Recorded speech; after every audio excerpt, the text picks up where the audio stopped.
They trusted him with their deepest fears, their grief, their marriages, their children, their faith. And every Sunday he stood at the pulpit and told them that giving to the church was giving to God. So they gave. Families who could barely afford to give gave. Elderly members on fixed incomes gave. Young couples saving for their first home gave. And for 11 years, every dollar went straight into his personal accounts. This is the story of the pastor who turned faith into the most effective fraud instrument in his community's history. And the 300 families who lost everything because they believed in him. The full story. His name was Pastor Gerald Lewis, leader of a mid-sized evangelical church in Georgia with a congregation of approximately 600 members. Charismatic. Deeply respected. The kind of spiritual leader whose community considered him not just a pastor but a father figure. He had led the congregation for 15 years before the fraud began. Had built genuine relationships. Had been present at weddings and funerals and hospital bedsides. Which made what he did not just financially devastating but a profound betrayal of the most intimate kind of trust human beings extend to one another. The crime.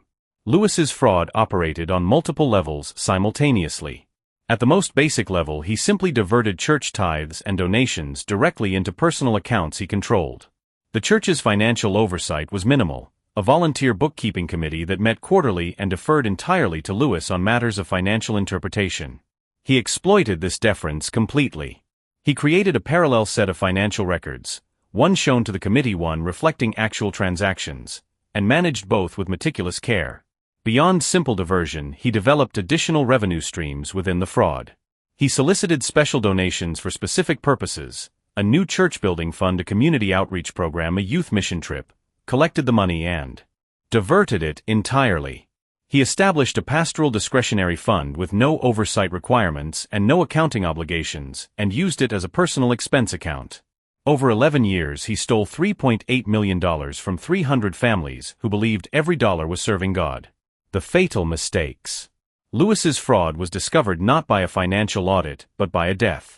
When a longtime church elder died, his adult children began reviewing the estate, which included a substantial bequest to the church.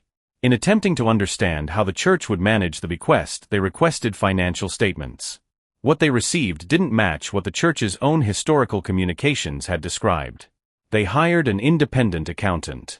Within 2 weeks, the accountant had identified the parallel bookkeeping system. Within a month, the full scope of the fraud was clear. The investigation. State investigators and the FBI took the case jointly, given its scale and the vulnerability of the victims. The forensic audit that followed reconstructed 11 years of transactions across multiple accounts. Investigators found the dual bookkeeping system meticulously maintained. The discretionary fund with no legitimate expenditure. The special purpose donation accounts that had never funded their stated purposes. Church members were interviewed. Many had given money specifically for building projects that had never begun. Mission trips that had never happened. Community programs that had never existed. The emotional impact on investigators was profound. These were people whose faith had been weaponized against them. The verdict. Pastor Gerald Lewis was convicted on 14 counts of wire fraud, money laundering, and tax evasion. He was sentenced to 12 years in federal prison and ordered to repay $3.8 million. The church, financially devastated, was unable to continue operating and closed its doors permanently. 300 families lost not just money but their spiritual community. Their place of belonging. The relationships built over decades. Several elderly members who had donated their life savings to special funds never recovered financially. And the new church building that Lewis had collected $400,000 to construct was never built. Pastor Lewis stood at that pulpit every Sunday for 11 years and told 300 families that generosity was sacred. That giving was holy.